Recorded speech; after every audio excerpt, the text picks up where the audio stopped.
Tipos de dados em MySQL.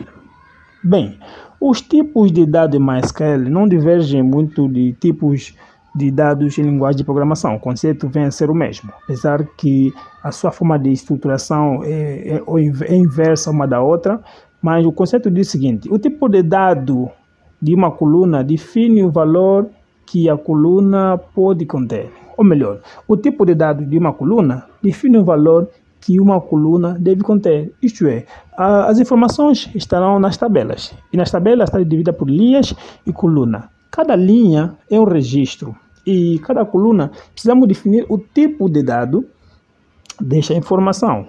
Então, aqui está querendo nos informar que a natureza de um tipo de dado é averiguado pela sua variável. Eu posso afirmar que uma coluna também é uma variável, tá? Então, podemos assim deduzir dessa forma.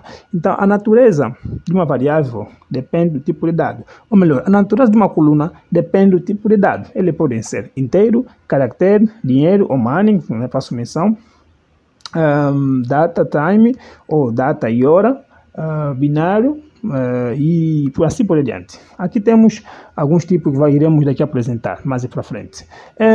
Na versão 8 do MySQL, cada coluna e uma tabela e um banco de dados deve ter um nome e um tipo de dado, obrigatoriamente. Algumas têm tamanho que tem que se definir, outras nem não têm, ou não necessitam de nenhum tamanho para poder definir. O desenvolvedor SQL, nesse caso o BDA, que é o administrador de base de dados, deve decidir que tipo de dados serão armazenados dentro de cada, nesse caso de cada tabela, de cada coluna. E ao fazer isso, deverá fazer no ato da criação da tabela, tá? Então, você ao criar uma tabela, terá que definir o tipo de dado que essa coluna vai conter. O tipo de dado é a diretriz para o SQL entender que tipo de dado é esperado, e isso identifica como o SQL interagirá com os dados armazenados. Então, o tipo de dado que você vai atribuir vai definir como que ele será tratado posteriormente. Em MySQL existem 3 tipos de dados principais, agrupados em string, numérico, date e hora, né? String, numeric, date, time, em inglês. Ok, o string, ele armazena valores alfanuméricos, como texto, ou melhor, armazena ou recebe dado mesmo, como texto, letra, acentuação. Tipo, quero escrever o nome de uma pessoa, vou usar string. Quero escrever a morada de uma pessoa, vou usar string. Quero por exemplo, definir o nome do apelido, vou usar string. Nome do funcionário, vou usar string, porque ele recebe nome e número ao mesmo tempo. Ou melhor, nome, letra, caractere especial, por aí fora. Agora, os numéricos apenas recebem valores numéricos, não pode colocar string. Quando eu falo string, eu refiro-me a texto, que não pode usar texto. Quando eu falo texto, eu refiro-me a toda a letra do abecedário. Pronto, simples assim. E temos o date e time. Isso tem, na verdade, já tem um padrão pré-definido para date e time, que é a data e a hora.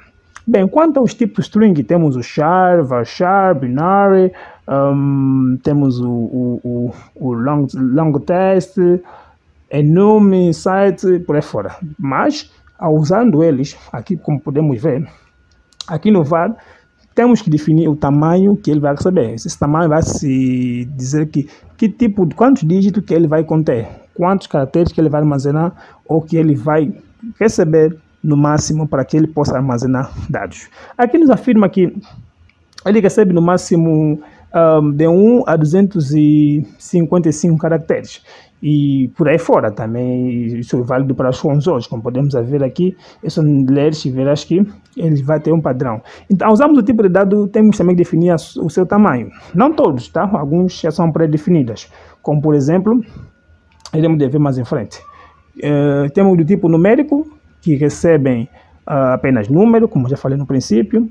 Por exemplo, temos aqui o bit, ou byte, temos aqui o bool, né, que recebe falso ou verdadeiro, true ou falso. Imagina até criar um aplicativo em que queres armazenar a base de dados, por exemplo, se a porta fechou ou abriu, né? Se abrir é true, se fechar é false, ou é 0 ou é 1. Então, essa lógica que tu pretendes que ela assuma apenas 2 valores, terás que usar o bool ou booleano, tá? É um valor A família dos booleanos é especialista ao nosso doutor booleano.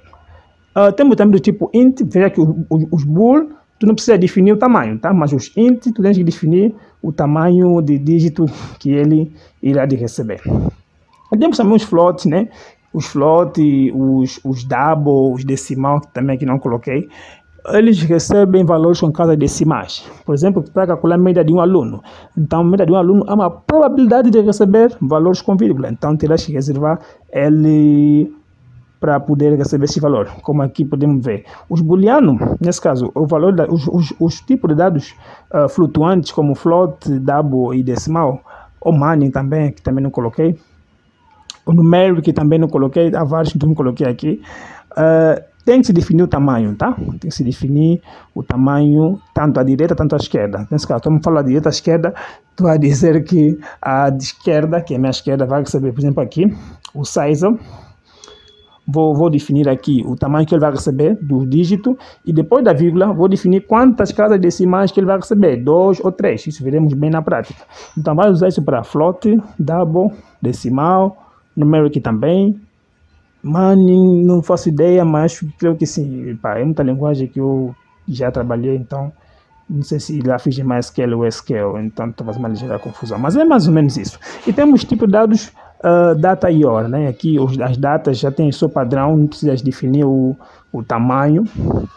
Já tem o seu tamanho padrão, o seu formato, que é ano, mês, né, e dia.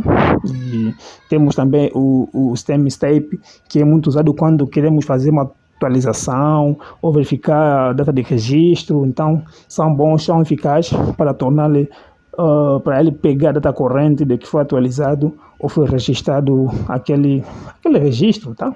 Temos os time, já tem seu formato, que é hora, mês, ou melhor, hora, minutos e segundo, por aí fora. Tem um tamanho máximo e tamanho mínimo. E temos year, né, que é o ano, esse é o mês, esse é o time. Também temos o month, que é o mês. Também temos o year, que é o ano. Aqui não coloquei o month.